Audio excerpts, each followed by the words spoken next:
All right, welcome to another series video, or just a video to help you understand what DGT does. In particular, my experience at the heart of this chess club, which is the chess club at U of T. So Digital Game Technology is a company that produces these types of boards, which essentially are for tournament chess, where you plug them up, and then you can see them on chess.com or leechess.org. And it also helps with anti-cheating. But primarily, I think it helps with the gameplay because people actually are able to enjoy the tournament. So I'll explain really briefly how to set it up. The first thing, of course, is to wire it all up. So you would basically have to purchase the entire hardware set. It comes with electronics, which you wire them.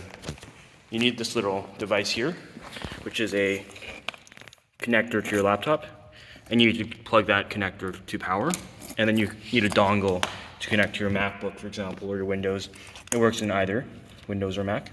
And then here you basically, usually it comes with one of these bigger or longer, Ethernet cables or serial connectors that you can connect to. So that, imagine your laptop, you don't want it in the middle of the playing hall. You actually want it to be ideally in the corner over there, for example. So you would connect that up, and then you're going to get to this point here where you get your first board. So when you have your first board, let's say you're only running one tournament, one board. Then in theory, you could connect this black one directly to that little portion here without even going through the gray wire there.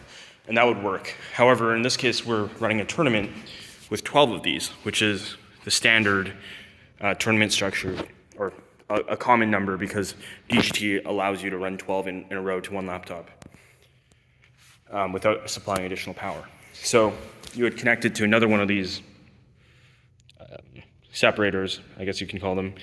They're yellow usually, and I think you can even get different types of these. And essentially, you just need to make sure it wires correctly.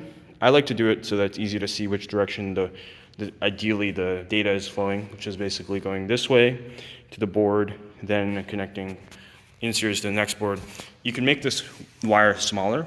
I think it's just a Cat6 wire, so it doesn't need to be this long, but usually you would tape it up. And then you would have this one here to the next board, and the black wire plugs into the right side of the DGT equipment. You also have the clocks, and the clock basically just plugs in next to the port right there, and you're basically set. So essentially we've done that for the 12 of these, and usually they say that it works for 12. Above that I've never tried, but usually 12 is actually a considerable amount for any tournament. So then in the software, you basically need to go to a website called livechess.org, and then, or I'm not sure if it's livechess.org, but you download something called DGT Live Chess, which is their software. And then you have to make sure you go up here and then go to the serial. And what you will do is basically look for a scan. And you want to check that it goes to a bus with 12 boards. And this is the MacBook version. I've done it with Windows.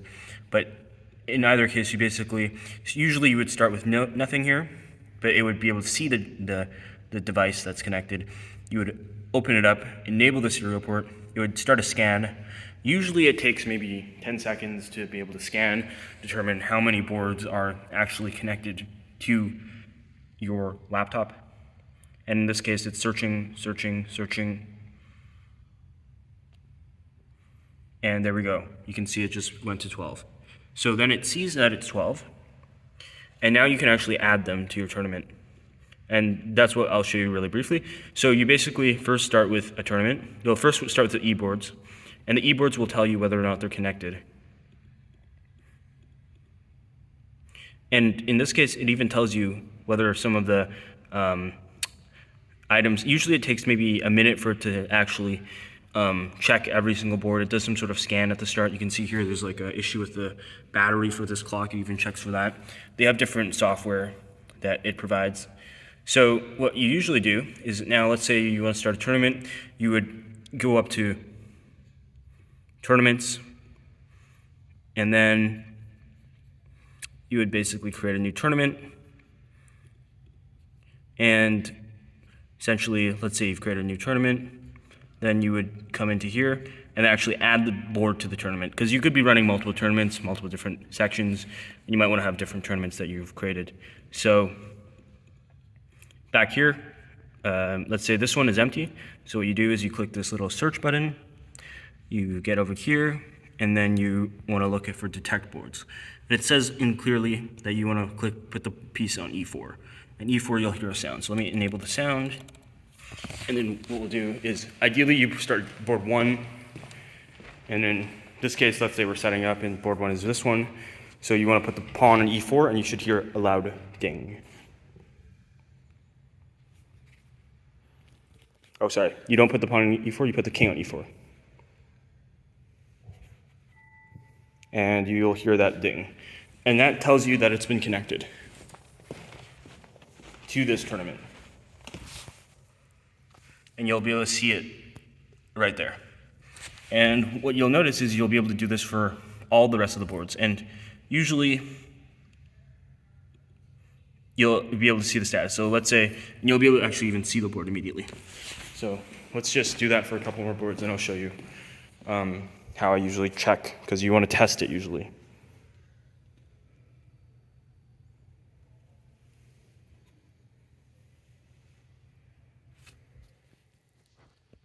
Sorry, actually you need to open that console again, then put the king there, or else it won't know to search for it. There we go. Then we have to go back here. Sorry. And there we go. And then let's just do the rest here. So we know that they're 12, so we should be able to put 12.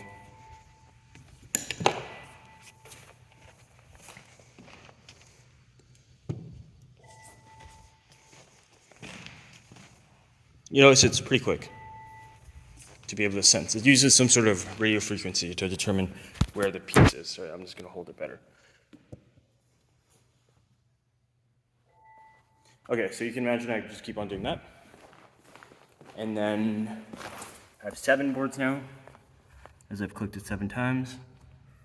Then I see all 7 of these, and the best way to check is always to basically add a pawn to indicate, make each of the boards unique, so you know which order it is.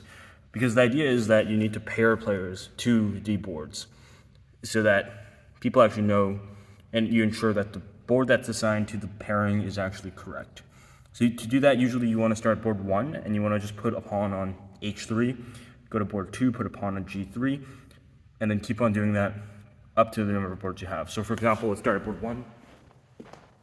In order for you to know for sure that it's board 1, perhaps you can put the pawn here on H3, then this pawn on G3, which is what I've already done, and then this pawn on F3, which is already what I've done, this pawn on E3. Ideally, you set up everything else so it's very unique. And then this pawn on D3.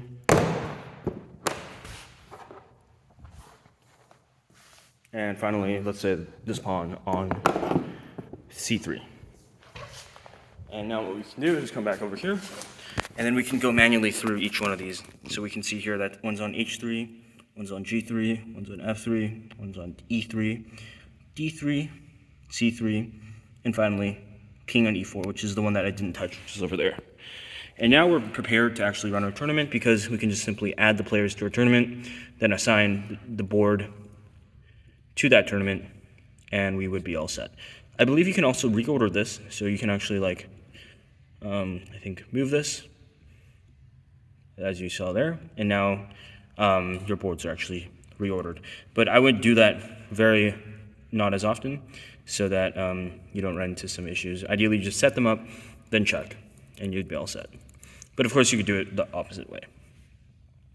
So that's a quick tutorial on how to set up DGT boards. Usually it takes someone only 20 minutes maximum to connect it all up. To actually test that the software is working with the hardware. The ideal methodology that you do this is you bring in your materials, you put the boards on, you connect all the wires, you test the software, then you tape it up, so that you don't have to undo tape in case some wires are not connected. For example, this wire could be unconnected, and that's not good. And one final note is that to always look for the power supply, because in old buildings like the one I'm in right now, the power can differentiate between different power connection ports. For example, this connection could be different than the one on the right-hand side in the back of the corner, and you need to ensure that the DGT has enough power to supply all of the boards. Yeah, that's the end of this video tutorial on setting up DGT boards.